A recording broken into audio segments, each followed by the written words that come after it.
सत्याराम सिद्धपीठ के महामंडलेश्वर श्री भवानी नंदन यति जी अभी हाल में देश आतंकवाद के खिलाफ एक महायुद्ध लड़ा है, जिसमें भारत की यशस्वी विजय हुई। ऐसे में महात्मा ऋषि संतों और अध्यात्म शक्तियों का क्या योगदान है और आगे इसकी क्या भूमिका होगी। जबकि भारत पाकिस्तान के जो पूर्व में दो युद्ध हुए हैं, 65 में और 71 में, संत समाज का बड़ा योगदान रहा है। आशीर्वाद करते हैं शिव कुमार जी, आप सबके चैनलों को बहुत बहुत धन्यवाद करते हैं और सभी पत्रकार बंधु जितने भी यहाँ पर चैनल प्रतिनिधि हैं उन सबको भी साधुवाद करता हूँ। क्योंकि मैं एक वैदिक सनातन परंपरा का संत हूँ, सन्यासी हूँ और मठ मंदिर से साधना उपासना से जुड़ा हुआ व्यक्ति हूँ। यानी मेरा धर्म आध्यात्मिक है, पूजा पाठ है, साधना पक्ष मेरा ज़्यादा प्रबल है। परंतु जो प्रश्न आपने राष्ट्र भारत के संदर्भ में किया है, मुझे ऐसा लगता है कि मेरे नित्य के होने वाले कर्मकांड से भी ज़्यादा, यानी जिन धर्मों का मैं पालन करता हूँ उससे भी बढ़ करके मैं राष्ट्र धर्म समझता हूँ। इसलिए इस बिंदु पर चर्चा करना मैं अपना सौभाग्य समझता हूँ। आपने मुझसे सवाल किया, वर्तमान में भारत पाकिस्तान चल रहा था और भारत के शासकों ने यानी नरेंद्र मोदी जी की सरकार ने इसे सिंदूर ऑपरेशन इसको नाम रखा था। मुझे बहुत ही फक्र है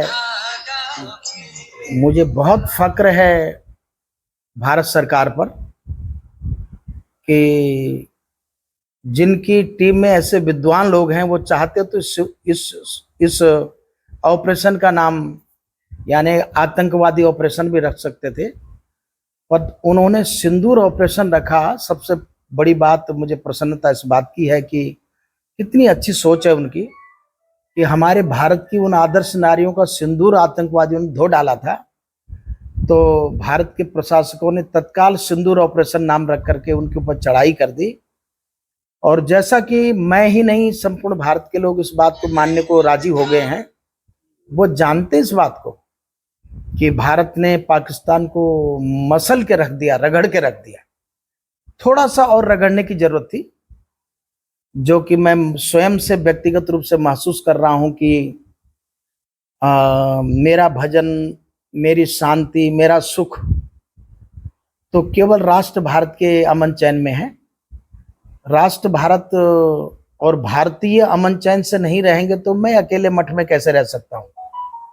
तो बहुत वेदना है मेरे दिल में कि भारत की आदर्श नारियां अगर किसी तीर्थ में, किसी पर्यटन स्थल पर अगर सुरक्षित रूप से न भ्रमण कर सकें तो ये भारत के शासन पर, सत्ता पर, मिलिट्री पर प्रश्न चिन्ह है।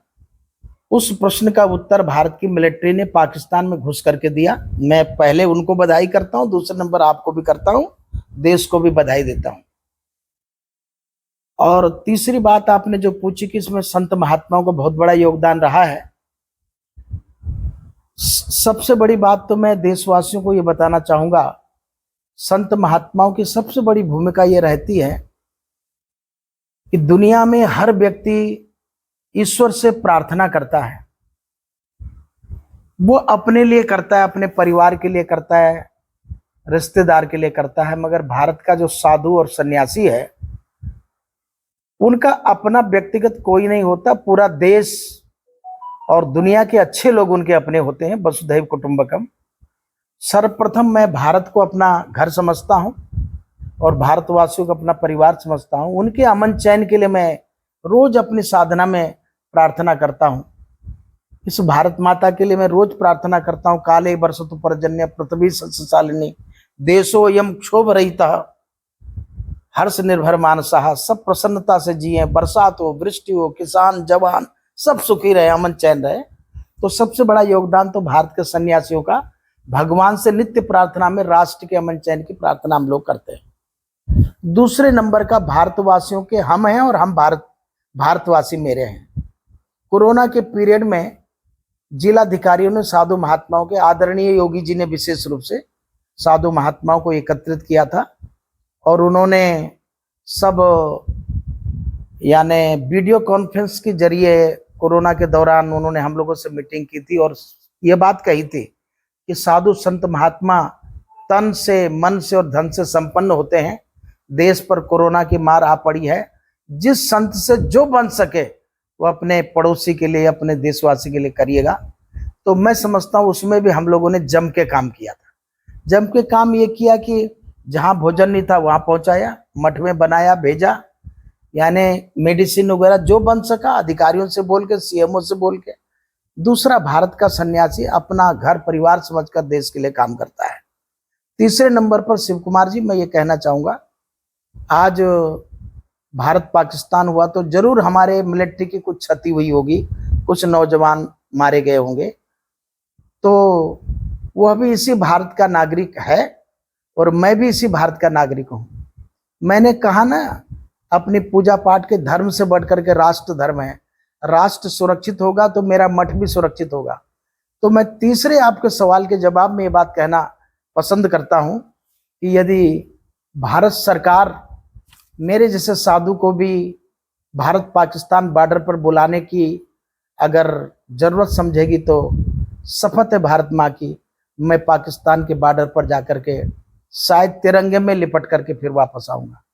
मैं दिल से राष्ट्र के लिए अच्छा सोचता हूँ।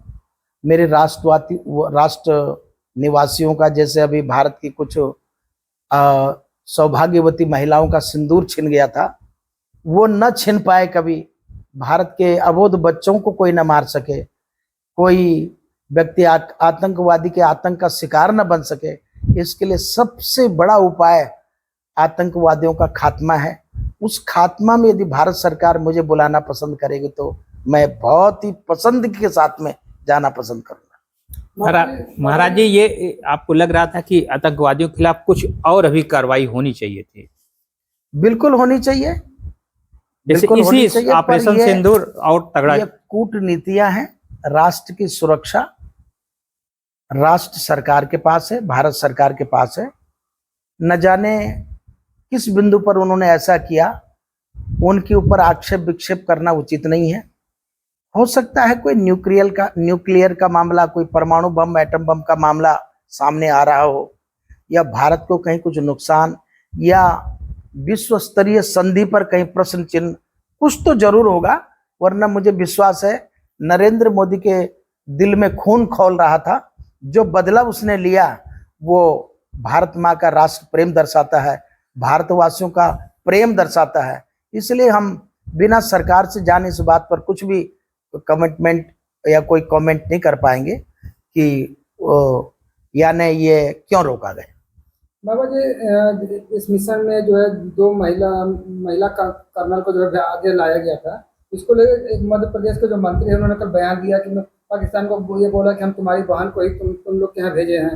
इस तरह के बयान को लेकर लगातार ट्रोल किया जा रहा है, ये गलत। देखिए, मंत्री भारत में कोई भी हो सकता है। भारत के अंदर सबसे बड़ी विडंबना मेरे दृष्टिकोण से यह है, भारत में चपरासी की नौकरी पाने के लिए 10th पास होना जरूरी है, पर भारत के कैबिनेट मंत्री और प्रधानमंत्री बनने के लिए किसी प्रकार की किसी क्वालिफिकेशन की आवश्यकता जरूरी नहीं है, यानी अंगूठा छाप भी बन सकता है। तो मैं कैसे मान लूं कि वो मंत्री जी बहुत विद्वान है। दूसरी बात, चाहे वो कुरैशी हो या वो कौन सिंधु सिंह या क्या थी, वो 2 महिलाएं आगे की गई, ये भारत की आर्मी की जिम्मेदारी है। वो किससे क्या काम लेती है, हम कौन होते हैं उनको सलाह देने वाले। और भारत की नारियां, हम लोगों ने बुंदेले हर बोलों के मुंह, हमने सुनी कहानी थी, खूब लड़ी मर्दानी, वो तो झांसी वाली रानी थी। हो सकता है मेरी बहन कुरैशी और मेरी बहन वो जो कौन सिंधु सिंह क्या है, व्योमिका सिंह, हो सकता है वो कि वो जो लक्ष्मीबाई की अवतार हो। और मुझे फक्र इस बात का कि उनको आगे करने पर देश को शान से सर उठाने का मौका मिला और हम लोग को शान से आपसे कुछ बताने का मौका मिला है। तो ये उन बहनों को और भारत की आदर्श नारियों को ये श्रेय जाता है। सरकार को धन्यवाद। धन्यवाद जी महाराज। बहुत प्रणाम। बहुत धन्यवाद आप सबका।